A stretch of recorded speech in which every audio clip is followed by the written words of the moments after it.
Halo, selamat malam pemirsa. Korban keracunan makanan bergizi gratis terus berjatuhan. Sejumlah daerah bahkan menetapkan status tanggap darurat keracunan. Presiden Prabowo memerintahkan untuk perbaikan di hampir seluruh layanan dan menuntut zero accident agar kasus keracunan tidak terulang lagi. Dukungan kerja lintas sektoral yang taktis diperlukan agar program yang bertujuan mulia ini tidak didera permasalahan berkepanjangan akibat ulah oknum yang bekerja asal-asalan. Dan inilah Top Issue pada malam hari ini, mengusut keracunan, mencari solusi makan bergizi.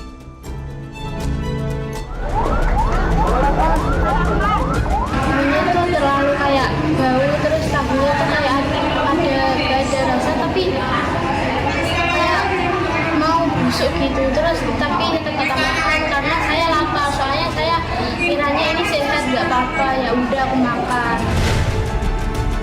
Kami dari orang tua menghimbau agar makanan masaknya harus dijaga anak-anak biar nggak kena racun untuk yang anak selanjutnya. Mana yang aman kalau suhunya udah antara 5 sampai 60 derajat. Nah, kan seluruhnya ada di daerah ya, processing makanan dan juga kesehatan pekerjanya itu tugas pokok fungsinya Dinas Kesehatan. Kemudian bahan baku yang kami gunakan kan harus diinspeksi, dicek oleh Dinas Ketahanan Pangan atau Dinas Pertanian.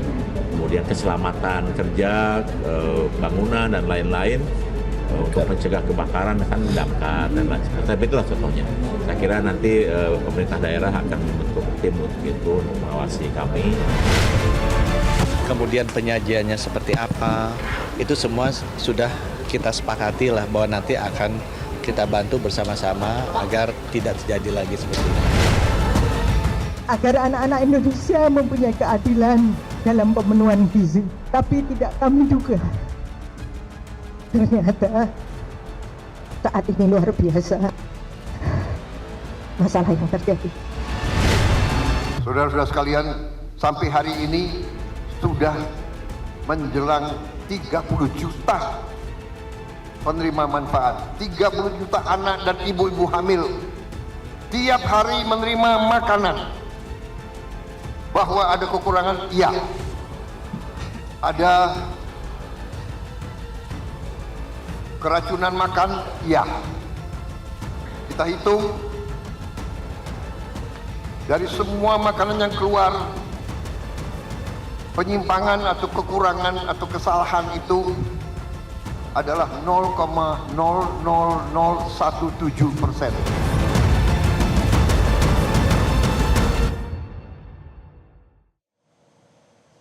Pemirsa, sudah bergabung bersama kami melalui sambungan Zoom Kepala Badan Gizi Nasional Pak Dadan Hindayana. Pak Dadan, selamat malam. Malam, Mbak Afi. Ya, Pak Dadan, sejauh ini kita membahas soal makan bergizi gratis yang ternyata berujung pada ribuan kasus keracunan, terutama pada anak-anak. Dari hasil evaluasi sejauh ini, apa sebenarnya penyebab keracunannya, Pak Dadan? Dari proses pembuatan, pengantaran, penyajian, atau cara konsumsinya? Ya, perlu kami sampaikan bahwa hari ini sudah ada 9.738 satuan pelayanan pemenuhan gizi di seluruh Indonesia, dan kami pecah menjadi 2 periode yang berbeda. Jadi dari periode Januari sampai akhir Juli itu terbentuk 2.391 SPPG dengan 24 kasus kejadian di SPPG, dan kemudian dari tanggal 1 Agustus sampai hari ini itu ada kurang lebih 7.347 SPPG yang beroperasi dengan 50 kasus kejadian. Jadi bisa kita lihat di situ bahwa kasus yang paling besar di 2 bulan terakhir, dan ini menyangkut terbentuknya SPPG baru yang tentu saja masih membutuhkan penyesuaian jam terbang dan juga kapabilitas untuk mengisi porsi dalam jumlah besar. Jadi kami sudah cek ya, dan di beberapa SPPG yang baik, faktor pemasak yang terampil ini cukup penting, kemudian juga kepatuhan terhadap pemenuhan SOP yang ditetapkan. Jadi kami kan sudah menetapkan terutama pemilihan bahan baku itu harus dipilih H-2 supaya bahan baku itu masih dalam keadaan baik dengan juga memiliki tempat penyimpanan yang dengan suhu yang sesuai. Nah, kemudian juga ketika memasak, mendelivery itu tidak boleh lebih dari 6 jam, kalau bisa 4 jam sudah dari selesai masak sampai ke penerima manfaat sudah dikonsumsi.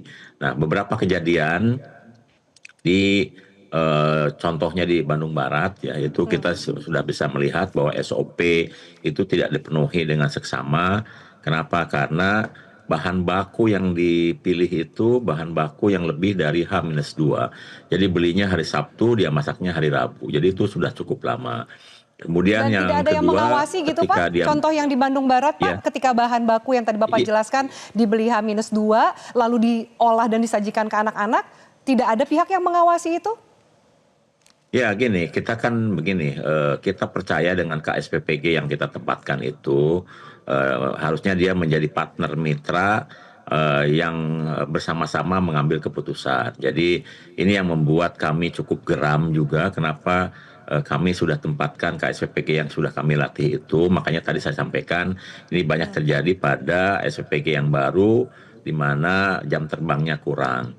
Nah kemudian masaknya biasanya untuk yang sudah lama-lama, kalau dia mendeliver 3 kali atau mengirim 3 kali, katakanlah jam 8, jam 9, dan jam setengah 12, pada yang sudah lama itu biasanya masaknya yang jam 2 itu untuk yang jam 8, kemudian jam 4 untuk yang jam 9, kemudian jam setengah 6 untuk jam setengah 12. Jadi masaknya pun bertahap karena itu ada ahli masak yang sudah terpilih dengan terampil.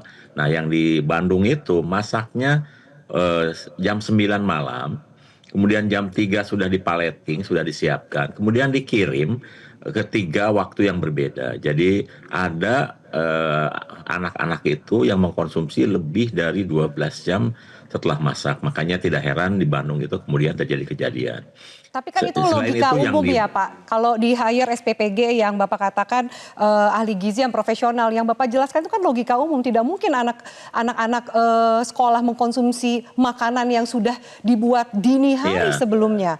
Ya, itu lalu siapa yang akan bertanggung jawab Pak Dadan?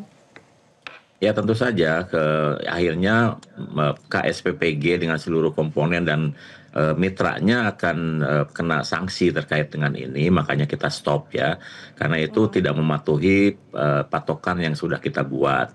Dan itu sebenarnya kerugian juga untuk mitra ketika dia tidak memenuhi SOP yang kita tetapkan, karena begitu di stop akhirnya dia kan tidak memiliki insentif padahal dia sudah investasi cukup besar. Jadi kerugian cukup besar bagi para mitra ketika di stop operasionalnya. Selain itu yang terbesar adalah taruhan kesehatan dan nyawa anak-anak yang mengkonsumsi itu kan Pak Dadan. Tentu saja itu juga membuat kita cukup geram ya dengan kejadian itu, karena waktu saya berangkat ke Bandung itu hampir tidak habis pikir kenapa mereka memasak di jam 9. Padahal kita sudah meminta pada saat pelatihan, kemudian SOP juga kita tetapkan. Jadi kelihatannya ingin bekerja dengan santai begitu ya, tapi mendeliver makanan. Jadi hal-hal yang seperti ini yang kita temukan di lapangan. Apa sanksi selain menutup Pak Dadan? Apa sanksi SPPG nakal yang mungkin lalai bahkan tidak memikirkan resiko lebih jauh kepada anak-anak yang mengkonsumsi? Adakah sanksi hukum selain penutupan? Ya gini, kita kan sedang menurunkan tim investigasi, kita kaji lebih dalam kelalaiannya sejauh mana kan gitu. Kemudian nanti setelah kita lengkap mendapatkan fakta-fakta di lapangan, kita akan lihat apakah itu hanya ditutup sementara dengan jangka waktu yang lebih panjang atau bahkan mungkin penutupan secara permanen. Tetapi kita nanti lihat secara proporsional, karena hal yang ini juga pernah kejadian di Bogor ya, di kantin Bosowabina Insani, dan penutupannya cukup lama sampai harus merenovasi kantin yang terbaik di Bogor, tetap harus direnovasi dengan mengikuti standar Badan Gizi Nasional. Kemudian yang kedua contoh yang terjadi dalam waktu dekat ini kan juga di Banggai. Nah itu SPPG yang sudah lama beroperasi suppliernya juga sangat baik, memasok ikan tuna dengan kebersihan yang cukup sehingga tidak menimbulkan alergi. Tapi kemudian tiba-tiba mitra mengganti suppliernya dengan supplier baru yang ingin mengakomodir potensi sumber daya lokal, tapi belum siap untuk memasok dengan kualitas yang sama dengan supplier yang lama. Jadi kami sekarang instruksikan juga bahwa penggantian supplier harus dilakukan seksama, tidak boleh terburu-buru.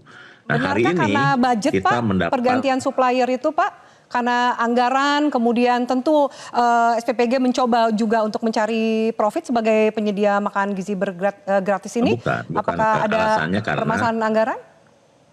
Karena anggarannya alasannya seperti ini, kan ada petunjuk dari kita agar mengakomodir potensi sumber daya lokal yang diproduksi lokal. Jadi di Bangkai itu memang selama ini kan cakalangnya diproduksi oleh supplier dari daerah yang berbeda, meskipun masih berdekatan, tetapi ingin mengakomodir orang lokal dan kemudian belum siap untuk bisa memasok dalam jumlah besar. Jadi itu hal-hal teknis yang terjadi di lapangan yang kemudian kami baru ketahui kalau SOP itu dilanggar dan menimbulkan hal yang memang tidak baik gitu.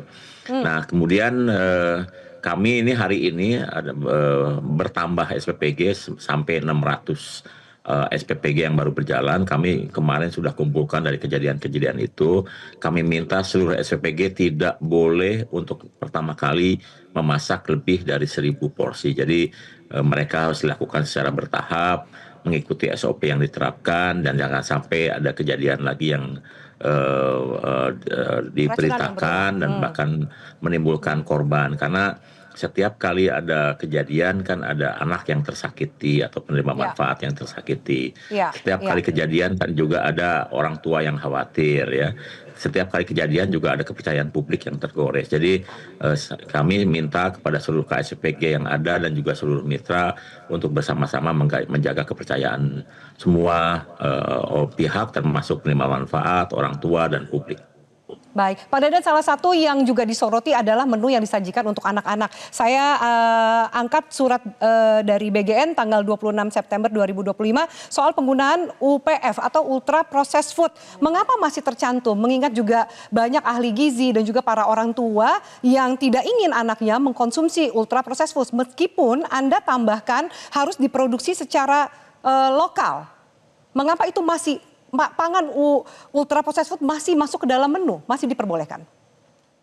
Ya gini, tantangan kita ini kan, terutama ketika program ini berjalan, belum ada satu teknologi yang kualitas gizinya baik, tapi kemudian diproses dengan alamiah ya. Jadi kami sedang memikirkan untuk penerapan teknologi freeze drying, teknologi vacuum gitu, kemudian juga teknologi iradiasi ya, supaya menu itu disajikan dalam keadaan segar tapi tahan lama. Nah, ini tantangan bagi semua pihak, bagaimana bisa memproduksi pangan dengan olahan segar tanpa ultra high processing tapi juga bisa tahan lama. Itu tantangan bagi kita semua. Tapi bukan berarti menyajikan ultra processed food menjadi solusinya kan, Pak?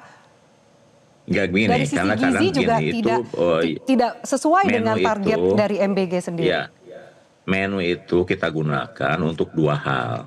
Satu, ketika Ramadan, karena Ramadan itu kan makanan dibagikan siang hari, dimakannya pada saat buka. Jadi itu harus makanan yang tahan. Saran kami sebetulnya buah, telur, kemudian susu. Tapi kemudian kan SPPG menyajikan kue-kue fortifikasi yang di Indonesia ini masih belum ada berkembang teknologi yang memungkinkan tidak ultra high processing. Kemudian yang kedua kita sajikan juga ketika hari libur ya. Karena hari libur itu kan anak-anak jarang ke sekolah, jadi kami berikan makanan segar pada saat datang dan kami berikan bekal untuk 2 hari kemudian. Nah, yang bisa tahan 2 hari kemudian kan hanya buah, susu, telur rebus, dan pasti makanan-makanan siap saji yang sudah diproduksi oleh teknologi yang modern, ya seperti itu. Nah, kami masih memikirkan dengan teknologi-teknologi untuk masa depan berbasis ultra high freeze drying ya, sehingga buah itu bisa tahan lama tapi kualitas nutrisinya baik dan tidak ultra high processing. Kemudian juga iradiasi, kami kemarin sudah melihat bahwa itu sangat dimungkinkan, dan juga vacuum ya. Sampai berapa lama kira-kira ultra processed food ini masih menjadi pilihan sambil menunggu teknologi itu, Pak? Anda juga minta tambahan anggaran 28 triliun ke Menteri Keuangan dan anggaran tahun 2026 jauh lebih besar lagi. Ya, kita tentu tetap mengutamakan fresh food ya, fresh food, kecuali untuk hari-hari libur yang kemudian kita akan coba mengakomodir UMKM lokal yang mampu menghasilkan penganan yang segar tapi bisa tahan lama. Ya, baik. Lalu Pak, ada juga komplain dari pihak sekolah atau pihak guru yang mengeluhkan adanya tambahan pekerjaan. Ini juga mengganggu pekerjaan mereka, pekerjaan utama mereka dalam proses belajar mengajar. Apa ada solusinya? Apakah ada insentif tambahan? Seperti apa jawaban Anda? Kami harus jeda. Usai jeda kami lanjutkan dialog ini.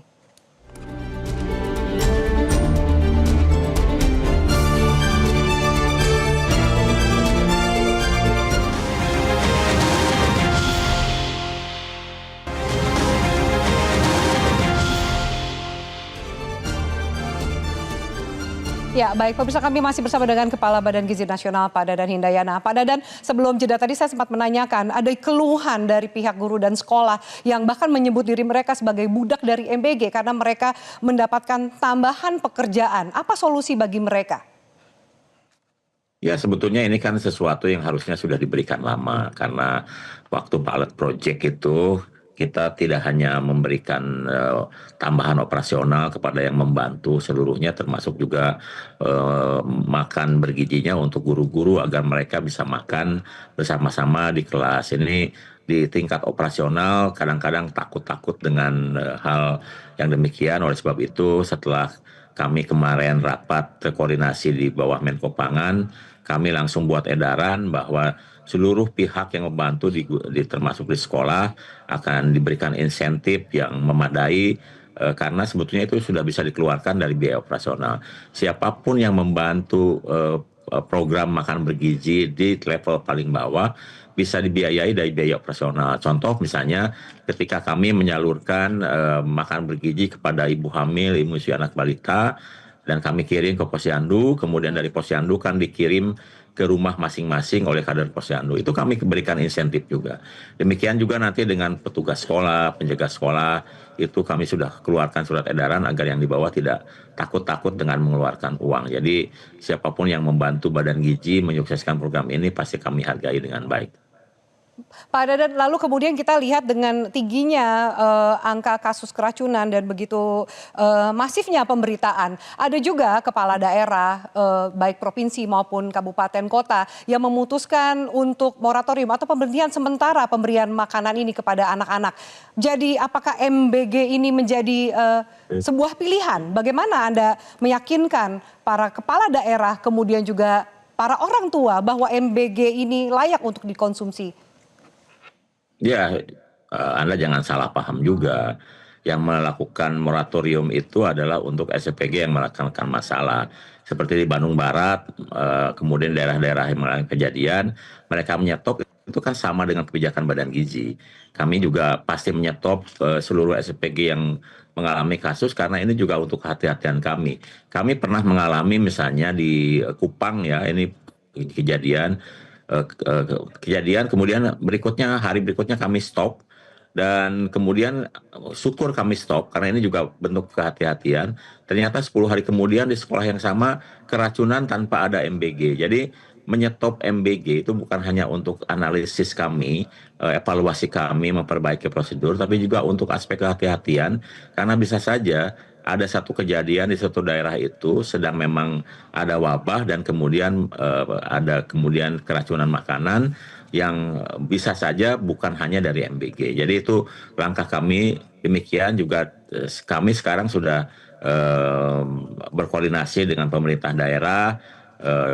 Kami sudah erat dengan Kementerian Dalam Negeri agar setiap daerah membentuk satgas-satgas MBG yang ada dua fungsi. Satu adalah menjadi evaluator, monitoring, dan mitigasi hal-hal yang tidak baik untuk SPPG aglomerasi yang memang berbasis kemitraan. Tapi juga kami akan membangun SPPG di daerah-daerah terpencil yang kami serahkan sepenuhnya kepada Satgas Pemda untuk menentukan titik pembangunan dan kemudian mencari mitra atau membangun SPPG-nya, dan setelah selesai berkoordinasi dengan Badan Gizi, kemudian kita akan gunakan SPPG yang dibangun oleh yang dibentuk oleh Satgas Pemda, dan kami akan sama-sama mengoperasikan SPPG itu erat dengan koordinasi antara Badan Gizi dan Pemda. Jadi sekarang ini kita sudah tur kemana-mana ya, termasuk tadi pagi saya dengan Gubernur Jawa Barat, hari Selasa kemarin saya dengan Gubernur Sulawesi Tengah, 2 bulan lalu kami dengan Gubernur Sumatera Utara dan juga Gubernur Banten untuk membangun sinergi antara pemerintah pusat dan pemerintah daerah. Juga dengan kementerian lain, dan saya kira dengan Perpres yang sedang kita susun, di mana tata kelola MBG akan ditentukan melalui Perpres yang sedang kita susun. Ketika itu Perpres sudah terjadi, maka peran fungsi kementerian dan lembaga lain akan terlihat di dalam pelaksanaan program makan bergizi gratis.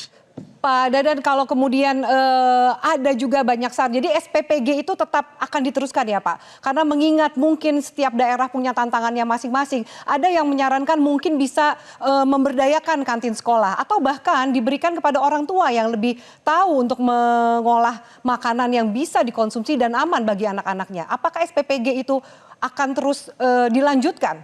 Bagaimana dengan opsi-opsi lainnya? Ya, sebetulnya SPPG sudah kita integrasikan. Mbak Afi udah tahu kan, dari tanggal 6 Januari itu kantin sekolah di Sekolah Bosowa Bina Insani itu kan kantin sekolah terbaik di Bogor yang sudah kita jadikan satuan pelayanan pemenuhan gizi.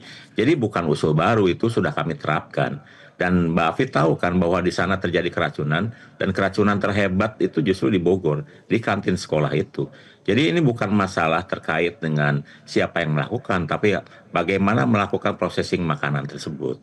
Bahkan penyetopan SPPG di kantin Bosowa Bina Insani termasuk yang paling lama, karena kantin terbaik di kota Bogor saja itu harus menyesuaikan diri dengan standar Badan Gizi Nasional, ya, sehingga sekarang kantinnya sudah berubah lebih baik dan alhamdulillah sudah bisa berjalan kembali. Kemudian terkait dengan keterlibatan orang tua, kemarin ada komite sekolah dari ketua komite sekolah dari DKI dan juga dari Bandung sudah mengusulkan agar ikut terlibat dalam pengawasan SPPG. Tentu kami dapat akomodir, dan saya sudah laporkan ke Pak Presiden setuju sepanjang itu untuk memperbaiki proses pengawasan di SPPG di masing-masing sekolah. Ya, poinnya kan sebenarnya bukan SPPG atau kantin, Pak. Poinnya adalah kemudian anak bisa mendapatkan manfaat yang maksimal dalam program ini. Bahwa kemudian ada keracunan, itu kan pasti ada kelalaian, mulai dari bahan baku yang disediakan, proses pembuatan, bahkan juga kemudian pengantaran. Lalu apa ke depannya? Karena anggaran yang Bapak akan terima di 2026 ini besar sekali, 335 triliun. Bisa dihitung kurang lebih 1,2 triliun per hari yang harus diserap. Dan target dari Presiden adalah zero accident. Apakah dengan situasi ini bisa dicapai? Ya, tentu saja kan kita sudah diberikan instruksi sama Presiden untuk perbaikan-perbaikan, diantaranya SPPG harus didampingi oleh juru masak yang terlatih. Kemudian di setiap SPPG harus dibentuk atau ditempatkan satu alat kit untuk rapid test, ya. Kemudian setiap SPPG harus membuat alat sanitasi untuk putra yang baik, juga sumber air harus baik, karena tidak semua daerah memiliki sumber air yang baik, maka kita sudah berikan edaran agar masak hanya menggunakan air galon, untuk mencuci dan lain-lain airnya harus disaring. Kemudian juga jumlah penerima manfaat mungkin kita akan sesuaikan dengan kemampuan masing-masing SPPG. Jika ada chef yang sangat terampil, bisa dalam jumlah banyak. Kalau misalnya chefnya kurang terampil, ya kita kurangi penerima manfaatnya. Itu adalah hal-hal yang harus kita lakukan, termasuk juga kita harus menguat kelembagaan kita, organisasi kita, karena semakin lama semakin besar, sehingga kita harus membuat organisasi yang efektif, tapi juga rantai kendali yang pendek, sehingga kita akan bangun kantor pelayanan pemenuhan gizi di setiap kabupaten dan juga di setiap provinsi akan ada kantor regional agar rantai kendali semakin pendek dan pengawasan semakin baik. Sambil Tentu menunggu saja kita juga perubahan dan evaluasi yang tadi Pak Dadan sampaikan, Pak, di situasi saat ini juga masih banyak orang tua yang khawatir soal anaknya mengkonsumsi makan bergizi gratis ini. Kemana mereka bisa komplain dan prosesnya seperti apa supaya terlihat jelas komplain yang diberikan orang tua atau pihak sekolah ini tertangani dengan baik supaya bisa menurunkan angka atau menghilangkan angka keracunan pada anak? Ya, kita akan bekerja sama dengan pemerintah daerah, masing-masing kabupaten, dan tadi kita sudah sepakat dengan Pak Deddy Mulyadi melakukan itu.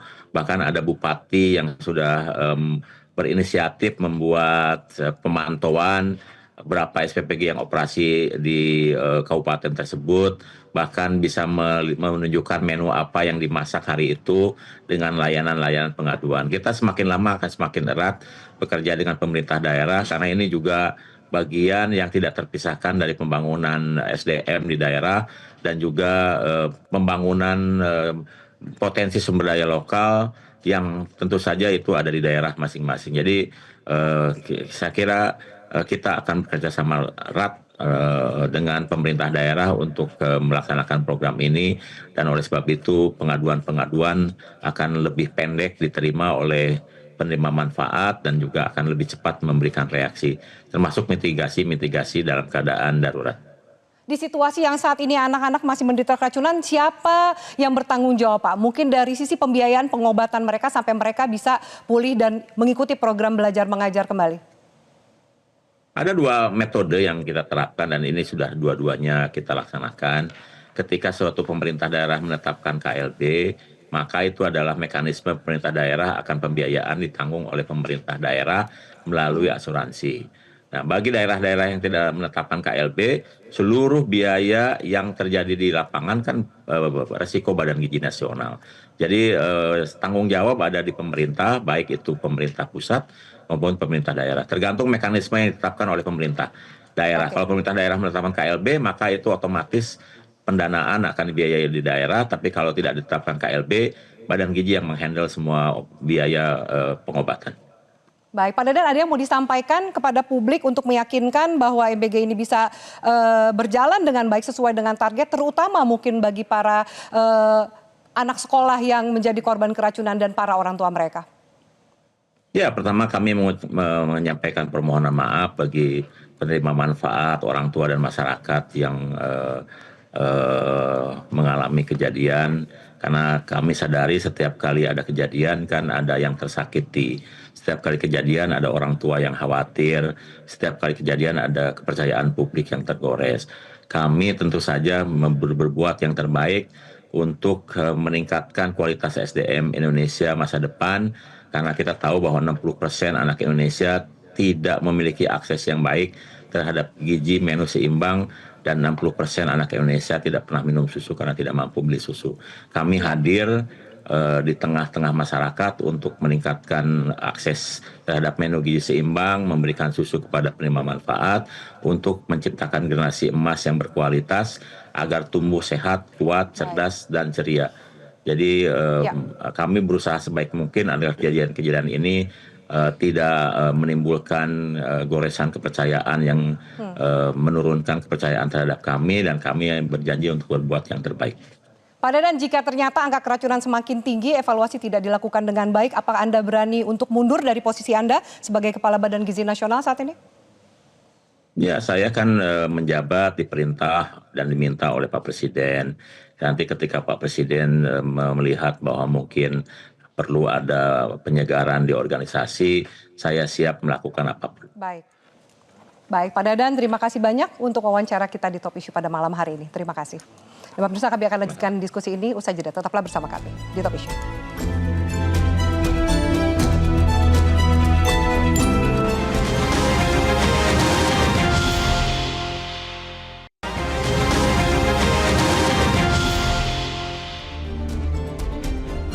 Ya, pemirsa, sudah hadir narasumber di Studio Metro TV, Manager Policy dan Advokasi CISDI, Fahrial Kausar. Mas Fahrial, terima kasih sudah hadir. Selamat malam. Malam. Dan kemudian juga kami hadirkan Wakil Ketua Riset Bidang Advokasi dan Jaringan YLBHI, Mas Arief Maulana. Mas Arief Maulana, selamat malam.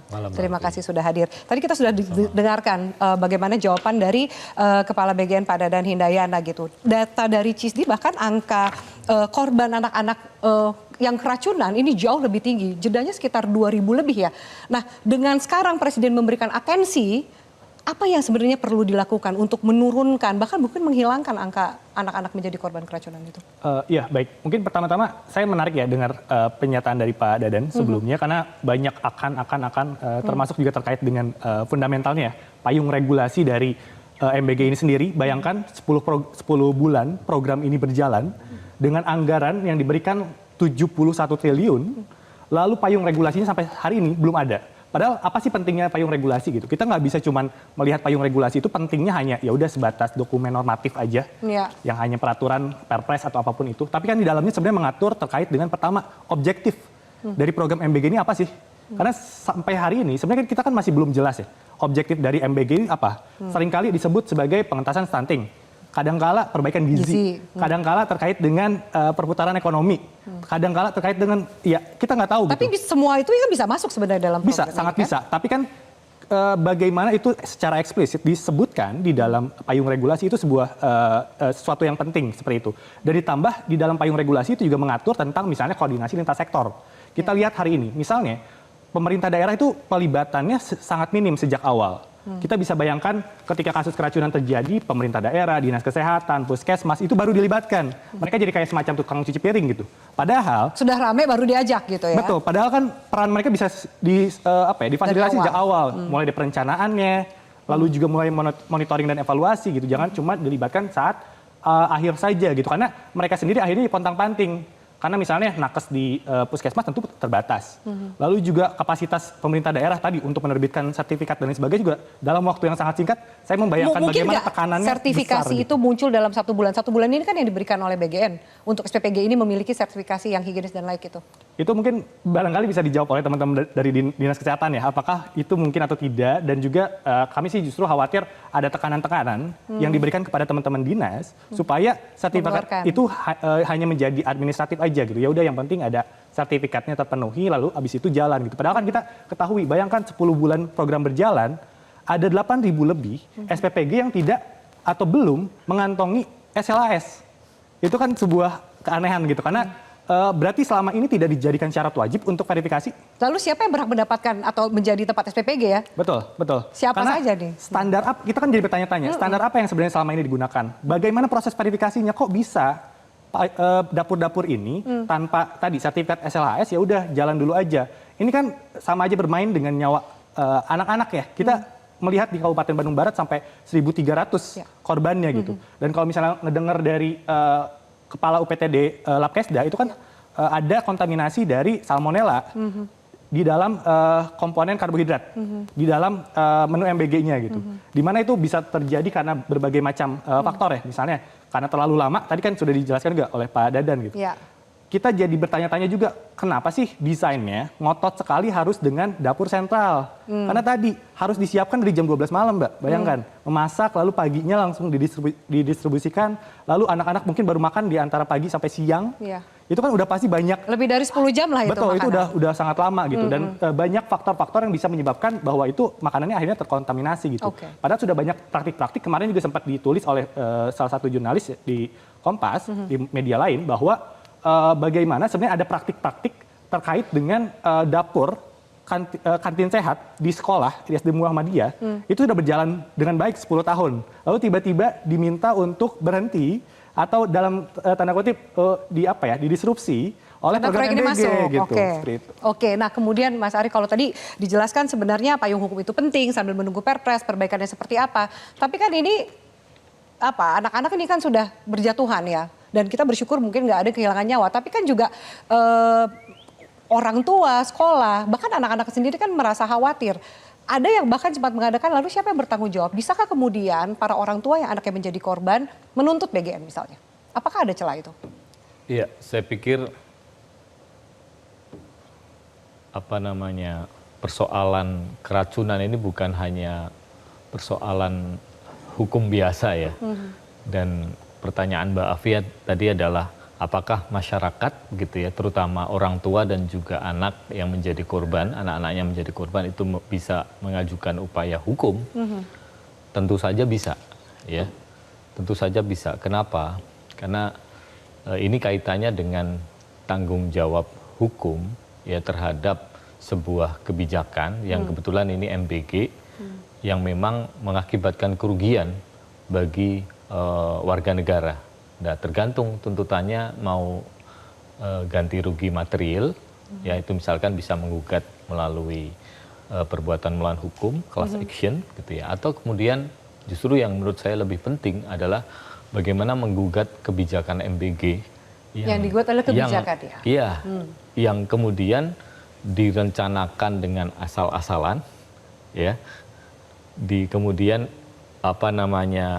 aturan hukumnya bahkan belum ada tapi sudah berjalan dengan anggaran yang begitu wah, bahkan tahun depan mau diberikan 335 triliun per hari tadi Mbak Afi jelaskan 1,2 triliun, itu luar biasa, bahkan menyedot anggaran pendidikan, anggaran kesehatan bagi publik, dan uang itu berangkat dari APBN yang kita semua warga negara itu membayar pajak. Jadi sebetulnya yang bisa menggugat bukan hanya orang tua atau yang anak-anaknya menjadi korban secara langsung, tapi pembayar pajak. Pembayar pajak, kita semua sebagai warga negara, Mbak Afi, juga bisa menggugat, ya, dan mempertanyakan kenapa kemudian MBG ini dipaksakan dan apalagi targetnya begitu ambisius gitu ya dari Pak Presiden langsung. Nah, saya ingin kemudian menambahkan juga terkait dengan pertanyaan, kenapa sampai hari ini tidak ada dasar hukumnya? Kenapa kemudian bisa berjalan? Ini praktek penyelenggaraan negara yang menurut saya salah kaprah, begitu ya. Kalau kita bicara terkait dengan pelaksanaan sebuah kebijakan atau program pemerintah, khususnya ini kan janji presiden ya. Kita ini negara hukum. Ya, kenapa harus kemudian mengstate di konstitusi kita bahwa Indonesia adalah negara hukum? Itu agar negara ini dalam menjalankan kebijakan-kebijakan, melaksanakan sebuah program-program, itu ada kepastian hukumnya buat publik, buat masyarakat, buat rakyat gitu ya. Jadi per hari ini bisa dikatakan MBG kemudian tidak ada kepastian hukumnya?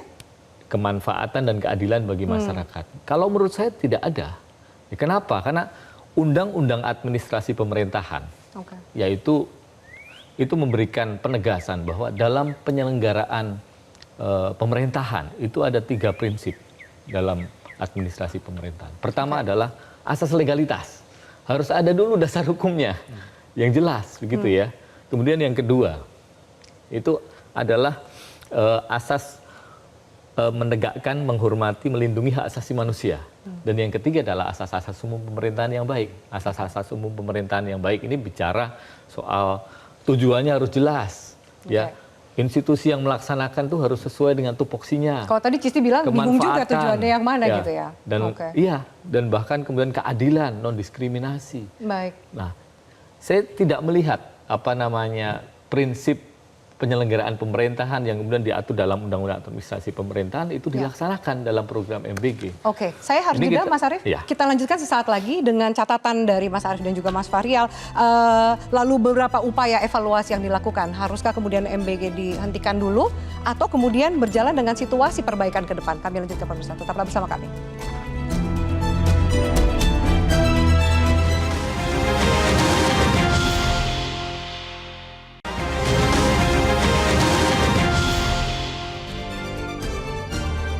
Ya, kami lanjutkan pemirsa. Apakah Mas Arief, rekan-rekan di YLBHI sudah menerima adanya aduan dari mungkin orang tua atau pembayar pajak yang lain mengenai MBG ini? Iya, jadi YLBHI juga memantau situasi MBG, program pemerintah prioritas yang ternyata dampaknya berbahaya bagi hak asasi manusia, khususnya hak atas kesehatan masyarakat, kemudian hak atas rasa aman ya. Dan keselamatan bagi masyarakat meskipun tujuannya bagus, tetapi tujuan sebagus apapun ya harus kemudian ditunjang dengan perencanaan yang baik dan implementasi yang kemudian juga berkualitas. Kalau tidak justru akan membahayakan masyarakat. Nah, kami memantau situasi MBG dan teman-teman di beberapa kantor itu sudah membuka kanal pengaduan ya terkait dengan kasus keracunan ini. Beberapa kota diantaranya pertama di Bandung, kemudian di Lampung, dan juga teman-teman di Semarang, begitu ya. Dan ini akan kemudian ditindaklanjuti di beberapa kota yang lain, yang kemudian kita tahu bahwa banyak mengalami kasus-kasus keracunan. Jika perbaikan teknis dilakukan, menurut Anda seperti apa? Saya pikir ini tidak cukup hanya kemudian melihat persoalan dapurnya ya, SPPG-nya. Tapi saya melihat karena dari awal tidak ada dasar hukum yang jelas terkait dengan pelaksanaan MBG, baru ada Badan Gizi Nasional yang kemudian diminta untuk mengurus. Itu pun kalau saya melihat perpresnya, itu BGN ini kewenangannya luas sekali. Mulai dari merencanakan, mengimplementasikan, termasuk juga mengevaluasi. Jadi semuanya ada di sana. Jadi ini rentan, kalau kita bilang ada teori namanya dari Robert Klitgat. Itu kalau monopoli kewenangan, kemudian ditambah diskresi tapi minus akuntabilitas, itu yang terjadi adalah korupsi atau penyalahgunaan kewenangan atau kesenangan. Dan ini yang potensi terjadi. Dan saya juga melihat bagaimana BGN ini akhirnya kan bekerja sama dengan swasta atau kalau tidak institusi tertentu.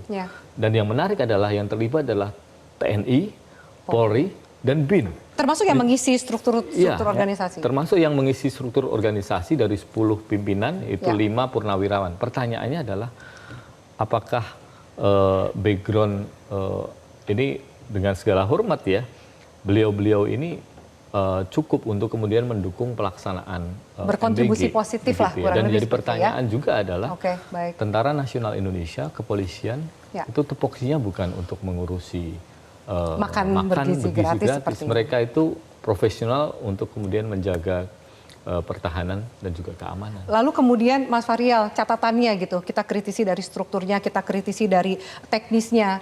Apa rekomendasi dari CISDI sendiri? Ya, dan ini sudah sempat kami sampaikan di berbagai kesempatan juga. Dan kami merasa bahwa yang namanya evaluasi menyeluruh itu tidak akan bisa objektif, tidak akan bisa jernih hasilnya jika programnya masih berjalan dengan skema, dengan model desain yang seperti saat ini gitu. Karena tadi juga sudah dijelaskan, bahkan Pak Dadan sendiri mengakui bahwa perpresnya akan atau sedang disusun. Ini mohon maaf, dari awal 10 bulan program berjalan, terus berarti tanpa payung regulasi gitu kan berjalannya. Kami merasa fundamennya dulu yang harus dibenahi. Kenapa? Fundamen itu menjadi dasar tadi terkait dengan koordinasi lintas sektor, baik di Kementerian Negara di tingkat pusat, bahkan sampai pemerintah daerah. Karena apa? Di Juknis yang lama, kami mendapat dokumennya, peran ataupun kewenangan dari pemerintah daerah itu sebatas untuk memfasilitasi lokasi ataupun titik-titik di mana saja dapurnya itu berada. Tapi kemudian ketika kasus keracunan terjadi, mereka lalu dilimpahkan tadi, harus segera tanggap terhadap kasusnya dan sebagainya. Begitu pula dengan kementerian lembaga di level pusat.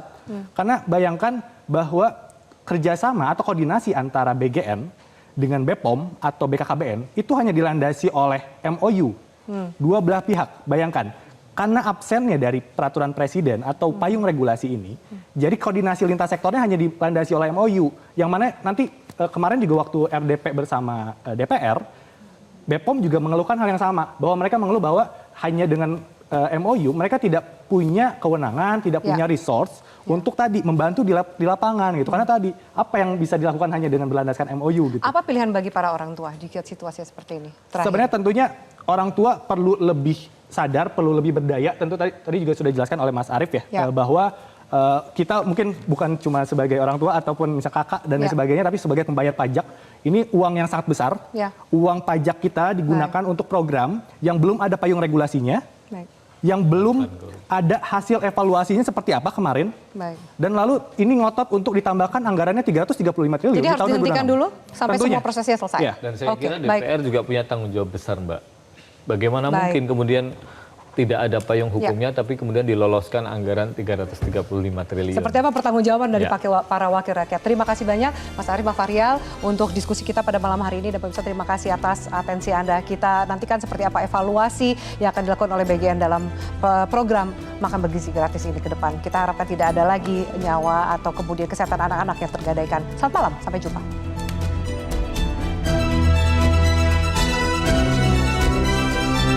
Jelajahi cara baru mendapatkan informasi. Download Metro TV Extend sekarang.